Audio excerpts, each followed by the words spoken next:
विदेशी मीडिया में छाया पीएम मोदी का मुसलमानों को घुसपैठिया और ज्यादा बच्चा पैदा करने वाला कहने का भाषण। Washington Post, Al Jazeera, the Guardian समेत कई विदेशी अखबारों ने मोदी के भाषण को बताया हेट स्पीच।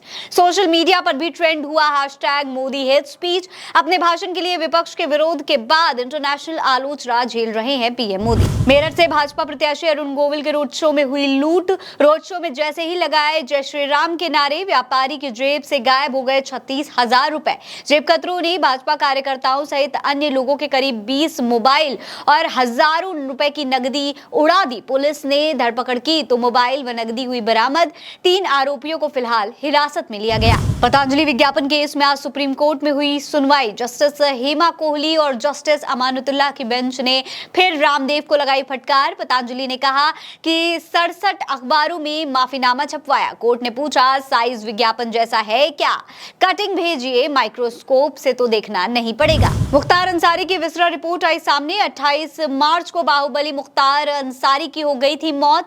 मुख्तार का परिवार आरोप लगा रहा है कि मौत जेल में जहर देने से हुई। हालांकि विसरा रिपोर्ट से सही साबित नहीं हुए ये आरोप। पोस्टमार्टम रिपोर्ट में भी जहर दिए जाने की पुष्टि नहीं हो पाई। गुजरात की सूरत सीट से उम्मीदवारी रद्द होने के बाद बीजेपी में शामिल हो सकते हैं कांग्रेस नेता नीलेश कुंभानी। नीलेश कुंभानी की उम्मीदवारी सूरत सीट से रद्द हो गई थी, जिसके बाद बीजेपी उम्मीदवार मुकेश दलाल निर्विरोध जीत गए थे। इसे विपक्ष ने लोकतंत्र की हत्या भी बताया था। सूरत में मुकेश दलाल की जीत के बाद एक्शन में आई कांग्रेस। गुजरात कांग्रेस ने कहा कि अनुचित तरीके से मुकेश दलाल को सूरत सीट से विजयी घोषित किया गया है। साथ ही चुनाव आयोग से इस सीट पर दोबारा चुनाव करवाने की भी मांग की। कैसरगंज से बीजेपी के मौजूदा सांसद ब्रजभूषण शरण सिंह ने मीडिया पर लगाया बड़ा आरोप। उन्होंने कहा कि मेरे टिकट में देरी के लिए मीडिया जिम्मेदार है। गोंडा में मीडिया से बातचीत के दौरान ब्रजभूषण शरण सिंह ने बताया, टिकट की चिंता मेरी है, आप लोगों को चिंता करने की जरूरत नहीं है। आप लोगों की वजह से मेरी उम्मीदवारी की घोषणा में देरी हो रही। अरुणाचल प्रदेश के 8 मतदान केंद्रों पर फिर होगी वोटिंग।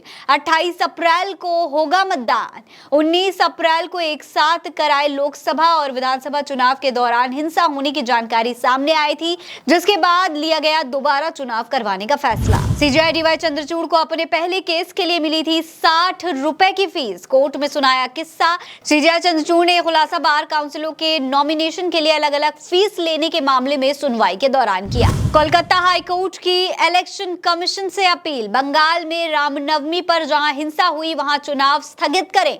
बंगाल सरकार से हिंसा पर मांगी है रिपोर्ट। तो दोस्तों, ये थी आज की तमाम बड़ी खबरें। इसी तरीके की और खबरें देखने के लिए आप उल्टा चश्मा यूसी को सब्सक्राइब कर लीजिए। नमस्कार।